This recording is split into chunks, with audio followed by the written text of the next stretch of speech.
اعوذ باللہ من الشیطان الرجیم بسم اللہ الرحمن الرحیم الحمد لأہلہ والصلاۃ علی اہلہا۔ محترم ناظرین، سادات و مومنین، السلام علیکم۔ تحفہ یا علی مدد۔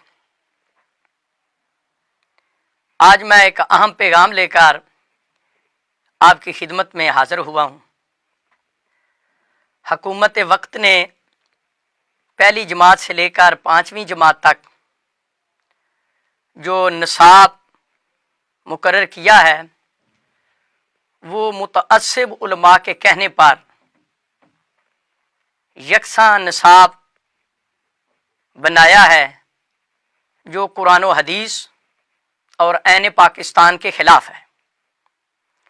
یہ پاکستان شیعہ سنی نے مل کر بنایا ہے، اس کو ہم نے مل کر بچانا ہے۔ یہ پاکستان نہ کوئی شیعہ اسٹیٹ ہے، نہ ہی اہل سنت اسٹیٹ، یہ اسلامی اسٹیٹ ہے۔ پاکستان کے آرٹیکل نمبر 227 کے مطابق پاکستان میں ہر مسلک والا اپنے فقہ کے مطابق عمل کر سکتا ہے۔ ایک فقہ کو دوسری فقہ پر عمل کرنے والے پر تھوپنا یہ سراسر زیادتی ہے۔ بخاری شریف، صحیح مسلم کے مطابق درود شریف میں صرف رسول کریم صلی اللہ علیہ وآلہ وسلم اور رسول کریم صلی اللہ علیہ وآلہ وسلم کی آل پاک کا ذکر ہے، وہاں صحاب کا ذکر نہیں ہے۔ جو نیا متعصبانہ نصاب مقرر کیا گیا ہے ان میں اصحاب کا بھی ذکر کیا گیا ہے۔ یہ قرآن و سنت کے خلاف ہے۔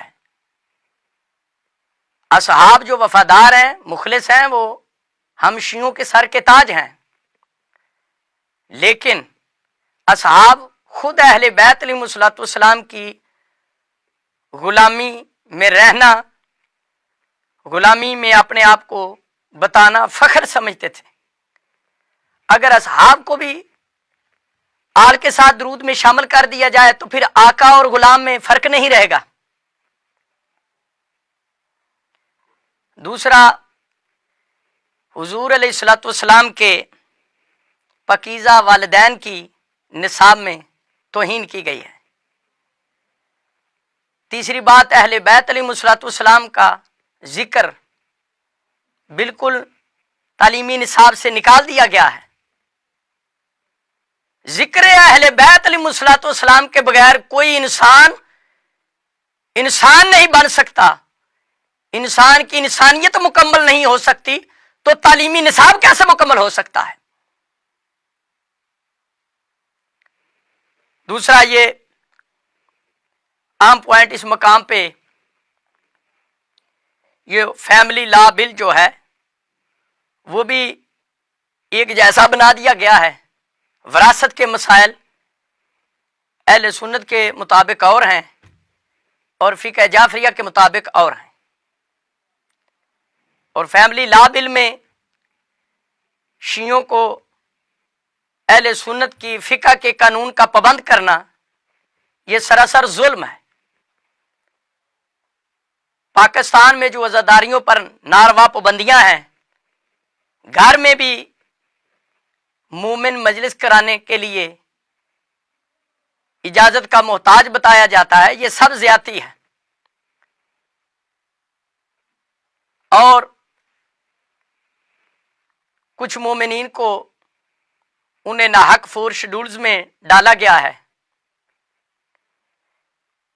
یہ بھی تکفیری فرقوں کو کھلے عام چھٹی دینے کا نتیجہ ہے۔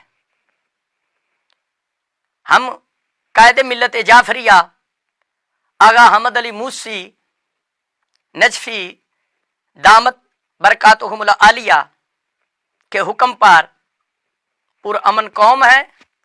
ہم شیعہ امن طریقے سے پورے پاکستان میں 25 رجب کو عالمگیر احتجاج کر رہے ہیں، متعصبانہ نصاب کے خلاف، توہین اہل بیت کے خلاف، کہ جو ذکر سے انہیں فارغ کیا گیا ہے نصاب میں سے، ان کا ذکر نکال دیا گیا ہے، اور عزاداری کے خلاف ناروا پابندیاں اور پڑھنے والوں پر یہ پرچے FIRs، اس کے خلاف ہم احتجاج کریں گے، اور ماتمی جلوس پرامن طریقے سے باب الحوائج کی شہادت کے دن جہاں ماتم کریں گے، وہاں قرآن و حدیث اور عین پاکستان کے خلاف یہ جو متعصب مولویوں نے نصاب مقرر کیا ہے، اس کی بھی ہم مخالفت کرتے ہوئے پرامن طریقے سے پورے ملک میں احتجاج کریں گے۔